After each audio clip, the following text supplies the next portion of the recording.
Om Shanti. Good morning. साकार मुरली 10 अगस्त 2023। बाबा का मीठा मीठा लेटर हम मीठे मीठे बच्चों के मीठे मंथन के लिए। मंथन शुरू करने से पहले सदगुरु बाप दादा की शांति भरी किरणों के नीचे बैठ जाते हैं और अनुभव करते हैं कि मैं शांत स्वरूप आत्मा हूं, शांति के सागर की संतान हूं। आज की मुरली में जो दुनिया में एक कहावत है उस पे हम थोड़ा गहराई में जाएंगे और वो कहावत है, आप मुए मर गई दुनिया। अगर हम इसकी गहराई में जाएं तो ये बात सच है कि अगर हम ये शरीर छोड़ दें तो हमारे लिए तो दुनिया खत्म हो गई और इस जगह पे कोई ऐसी व्यवस्था नहीं है कि हम दूसरे जन्म में लेकर के जाएं। जा तो सकते नहीं, इसलिए कहते हैं आप मुए मर गई दुनिया।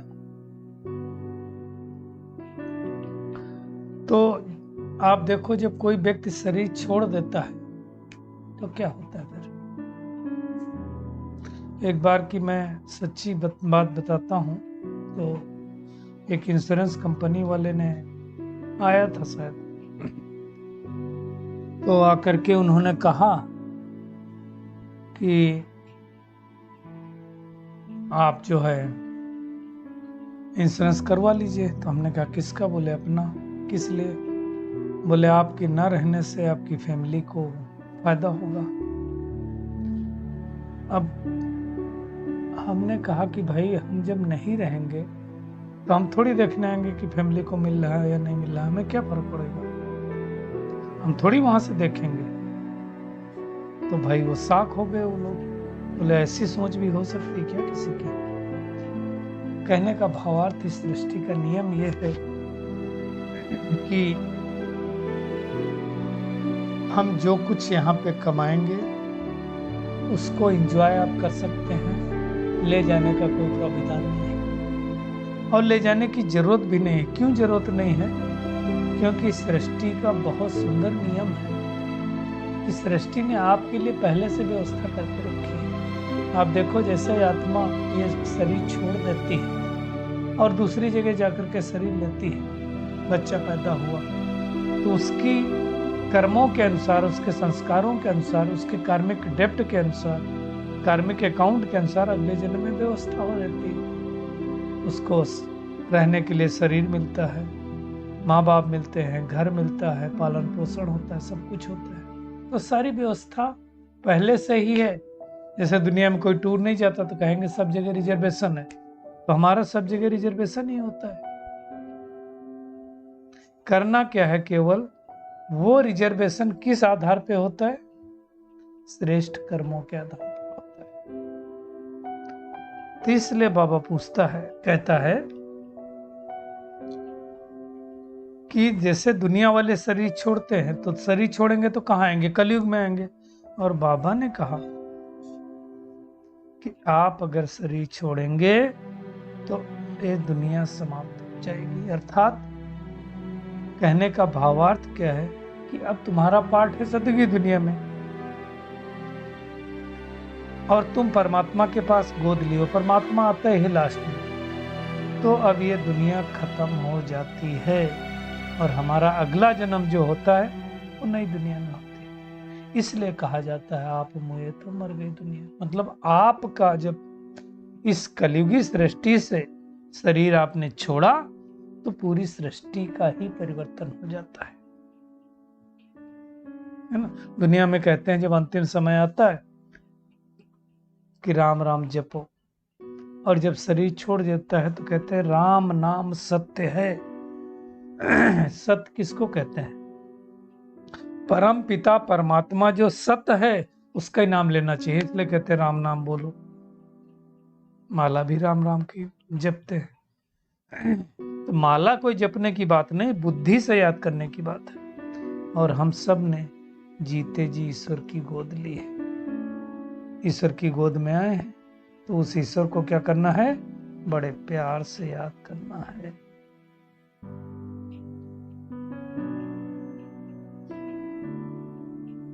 तो और इसकी रस्म भी है। आप देखो, भगवान इस सृष्टि पर अवतरित होता है, इसकी रस्म भी है। भारतवर्ष में लोग क्या करते हैं, साल में एक बार अपने पितरों को खिलाते हैं।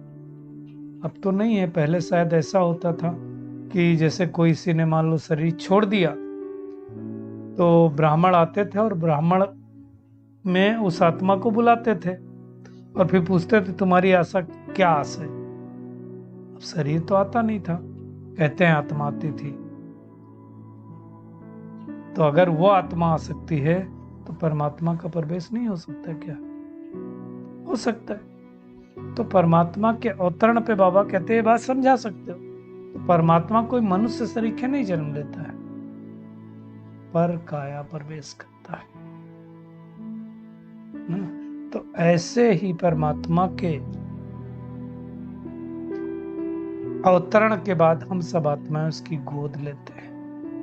उस पे आज का गीत भी है, मरना तेरी गली में, जीना तेरी गली में, मिट जाएगी हमारी दुनिया तेरी गली में। आए हैं तेरे दर पर हम जिंदगी लुटाने, तू देखे या न देखे, तू जाने या न जाने, पूरा करेंगे हम तो वादा तेरी गली में। भगवान से जो वादा किया है वो निभाएंगे। दिल से तेरी मोहब्बत कम उम्र भर न होगी, जब तक ये संगम युग है, जब तक ये तन है इस जन्म का, तब तक मोहब्बत कम नहीं होगी। हम तुझ पर मर मिटेंगे, तुझको खबर न होगी। मरने के बाद भी होगा चर्चा तेरी गली में, है ना। बाबा के बच्चे देखो, आज दादियां मम्मा सब गई हैं तो चर्चा ही तो हो रही है बाबा की गली में, उन सब की। दुनिया तेरी गली में, मरना तेरी गली में, जीना तेरी गली में। वैसे भगवान के बनने के बाद देह अभिमान से हम मरते हैं, शरीर से मरने की बात नहीं होती। दुनिया में मरने का नाम लो तो लोग डर जाते हैं।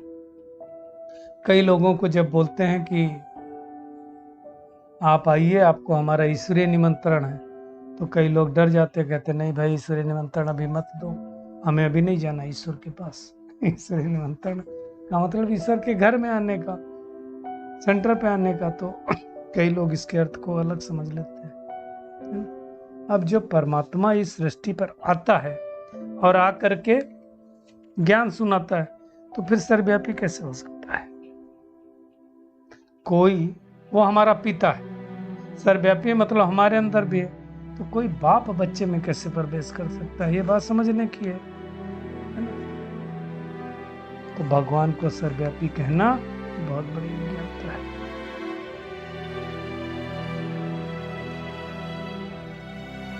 बाबा कहते हैं रस्म यहीं से चली है। बाबा के बच्चे भी करते हैं क्या? कोई शरीर छोड़ देता है तो सूक्ष्म तन में जाके उनको भोग लगाते हैं। बाबा कहते हैं सूक्ष्म तन में आत्मा आती है। अब ये सब नई बातें हैं।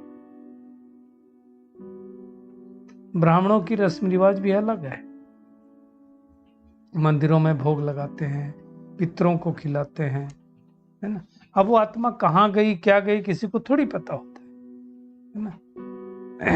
तो बाबा अब समझाता है कि इस दुनिया का जो झाड़ है ना, वो जड़ जड़ी भूत हो गया। जड़ जड़ी भूत मतलब कुछ बचा नहीं है, जिसका नीचे की जड़ है ही नहीं, पूरा फाउंडेशन है ही नहीं। जैसे बनियान ट्री का मिसाल है ना, कि टाल टालियों से और निकलती हैं शाखाएं, जो जड़ का काम करती हैं उन पे खड़ा रहता है, और जड़ है ही नहीं। तो जो देवी देवता का फाउंडेशन था, आदि सनातन देवी देवता धर्म, वो नहीं है, बाकी सब है। तो भगवान आकर के उस आदि सनातन देवी देवता धर्म की फिर से स्थापना करता है। बाबा कहता भारत जो ऊंच था ना, उसको ग्रहण लगा हुआ है। ग्रहण क्यों लगा? क्योंकि हम विकारों में गए, और अब बाबा विकारों पर जीत पहना करके हमें गोरा बनता। इसलिए श्री कृष्ण को भी श्याम सुंदर दिखाते हैं। गोरा बनाने वाला परमात्मा है, काला बनाने वाला, सांवरा बनाने वाला, काला थोड़ा अच्छा नहीं लगता है इसलिए सांवरा बोलते हैं, वो रावण है। तो बाबा कहता है परमात्मा की आत्मा तो एक और प्योर रहती है। भगवान तो जन्म मरण में नहीं आता है, तो उसकी आत्मा में कोई खाद नहीं पड़ती, हमारे में खाद पड़ती है। जैसे सोने में खाद पड़ती, फिर अग्नि में तपाते हैं तो साफ होता है, ऐसे जब हम योग अग्नि में आत्मा को तपाते हैं तो खाद निकलती है। बाबा ने कहा कि कई लोग जब सृष्टि पर शरीर छोड़ते हैं, तो जैसे नेहरू जी ने शरीर छोड़ा तो उनकी जो राख थी पूरी पृथ्वी को में इधर उधर डालते ना, यहाँ डालेंगे वहां डालेंगे।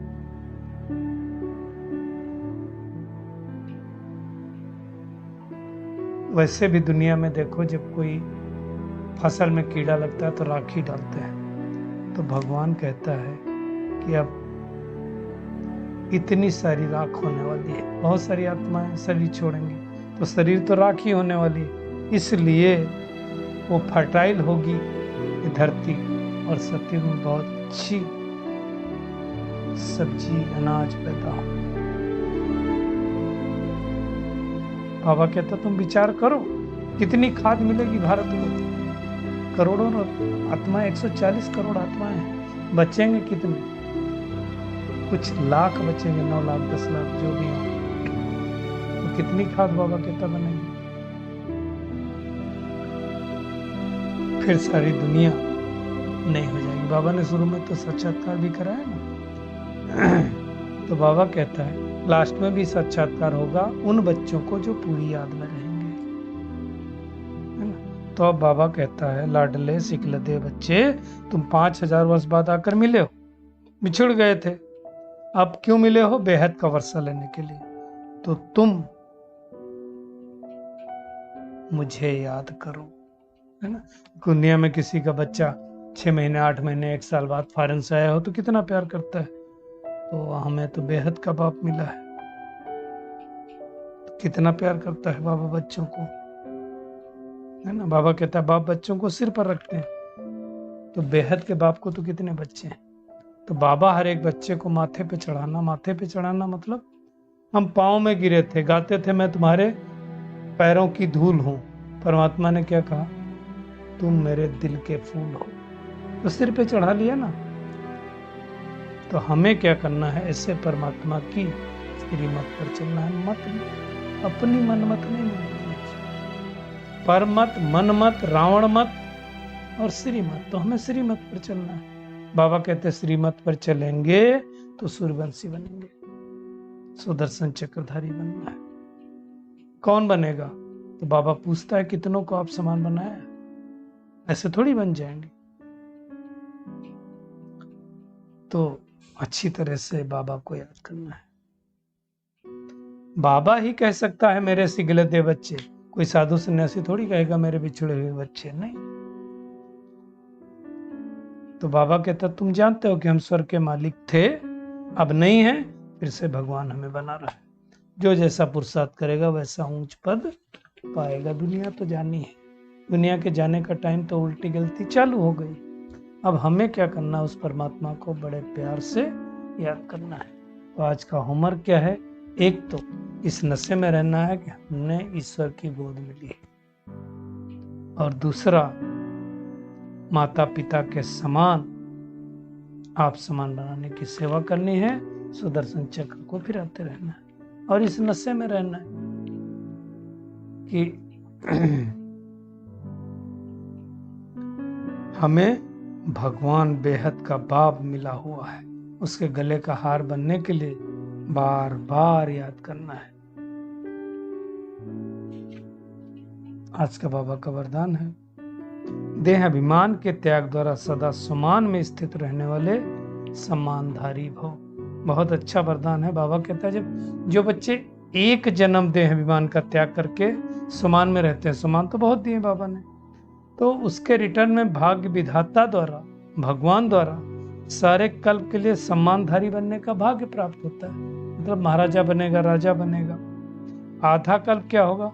प्रजा द्वारा सम्मान प्राप्त होता है, सतयुग त्रेता। और आधा कल्प भक्त मंदिर में जाकर के सम्मान देते हैं। और बाबा कहता है इस समय तो भगवान तुम्हें सम्मान दे रहा है, सम्मानधारी बना रहा है, तो और क्या चाहिए।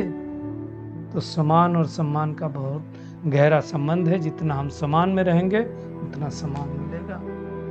स्लोगन है, हर कदम में बाप की, ब्राह्मण परिवार की दुआएं लेते रहो तो सदा आगे बढ़ते रहेंगे। दुआएं आगे बढ़ने का साधन है। चलो परमात्मा तीनों के नीचे बैठ जाते हैं और अनुभव करते हैं, क्योंकि मैं आत्मा परमात्मा की और ब्राह्मण परिवार की दुआएं लेने वाली, दुआओं से आगे बढ़ने और नेकों को बढ़ाने वाली, बाप के गले का हार बनने वाली, उन पर पूरा बलिहार जाने वाली आत्मा हूं। देह विमान के त्याग के द्वारा अपने समान में स्थित रहने वाली सम्मानधारी आत्मा हूं। शुक्रिया मीठे प्यारे बाप दादा, शुक्रिया आप सभी का इस मीठे मंथन के लिए। ओम शांति।